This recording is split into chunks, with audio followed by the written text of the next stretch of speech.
What's up, everyone? Alien Earth just got officially renewed for Season 2, and we need to talk about where this story is heading. Because based on what Noah Hawley's been saying and how Season 1 ended, things are about to get dark. Plus, we've got confirmed details about the production moving to London that tell us a lot about the scale FX is planning. So first, the facts. FX announced the Season 2 renewal on November 11th, 2025, just 7 weeks after the Season 1 finale. That's incredibly fast, and it came with a massive 9-figure overall deal for Noah Hawley across Disney Entertainment Television. We're talking over $100 million.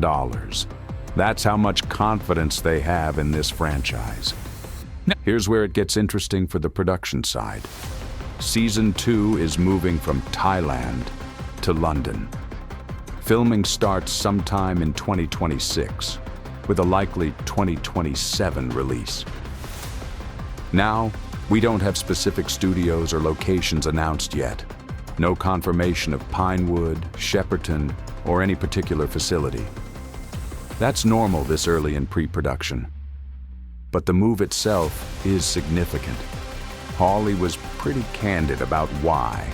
He said Thailand was challenging for the health and well-being of the crew and affected his ability to participate as showrunner. Season 1 used over 15 sound stages simultaneously across 3 different studios, required 1.5-hour drives between facilities, and cost over $250 million. London gives them better infrastructure, time zone proximity to the US, and those UK tax credits that could save tens of millions. But here's what really matters for the story. Hawley has been dropping hints that Season 2 is going to be significantly darker than Season 1. Season 1 was survival horror, discovery, characters learning what xenomorphs are for the first time. Season 2, that innocence is gone.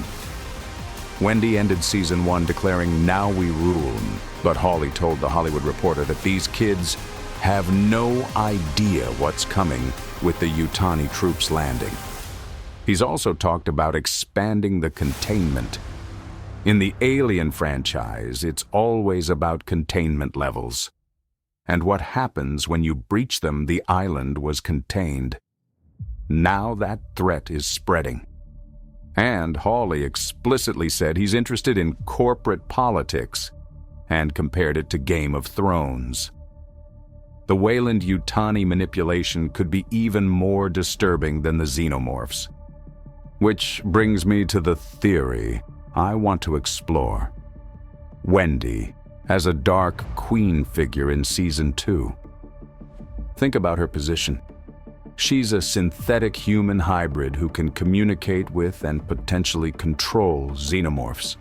That's an intoxicating level of power for someone who started as an outsider just trying to survive. Now we rule wasn't just defiance. It was a coronation. Sydney Chandler herself told CBR she's asked Noah Hawley about exploring where Wendy's edge is, how far this character will go. That's character corruption language. Here's what makes this compelling. Wendy has the xenomorphs as her army. She's got the other kids following her, and now she's facing opposition from all sides. Yutani troops, possibly Kirsch questioning her decisions. Maybe even the kids starting to fear what she's becoming. That's the setup for a tragic villain origin story. Her synthetic human nature adds extra layers. Is she becoming more cold and calculating, her synthetic side taking over? Or is her humanity being twisted by the power she wields? The moral ambiguity would be intense, especially in the Alien franchise, which has always explored what it means to be human versus machine. Now, here's the important caveat. This is still a Disney show, even though it's on FX/Hulu. FX has more creative freedom than Disney's main platforms. They can go darker. We saw that with Season 1's TVMA rating and mature themes. But there are limits. We're not getting Game of Thrones level brutality or graphic content. What we're more likely to see is psychological darkness. Wendy's moral corruption explored through implications rather than explicit violence. The horror of Wayland Yutani's corporate manipulation. That bureaucratic evil that's actually scarier than gore. And Wendy will probably remain at least somewhat sympathetic. Even if she's making terrible choices, Disney wants characters with redemptive qualities. So, Dark Queen Wendy will be measured, conflicted. Someone who believes she's protecting her people even as she crosses lines. That's actually more interesting than a pure villain anyway. Season 2 is setting up a fascinating evolution. We've got the London production, giving them better infrastructure to execute Hawley's vision. We've got a showrunner who's planned this story arc from the beginning and secured a massive deal to see it through. And we've got Wendy in a position of power that could corrupt her in really compelling ways. The question is, how far will she go? And at what point do the protectors become the threat? We won't see it until 2027, but based on everything Hawley said, this season is going to test these characters in ways Season 1 never did. The Xenomorphs might not even be the main horror anymore. Let me know in the comments. Do you think Wendy's headed for a villain arc? Or will she find a way to use this power responsibly? Drop your theories below, and if you want more Alien Earth coverage as production updates come out, hit that like button, subscribe, make sure you share the video.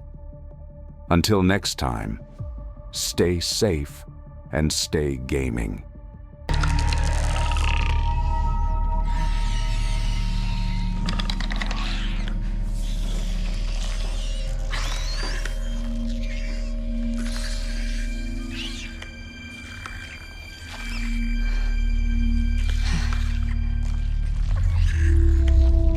If you enjoy our content and want us to keep delivering the latest news, reviews, and gameplay tips, please consider supporting us by clicking the like button. Don't forget to subscribe and hit the bell icon to get notified about our latest uploads. Join the Power Play community with Jason Creed. Thank you for being part of our journey. Let's keep gaming together.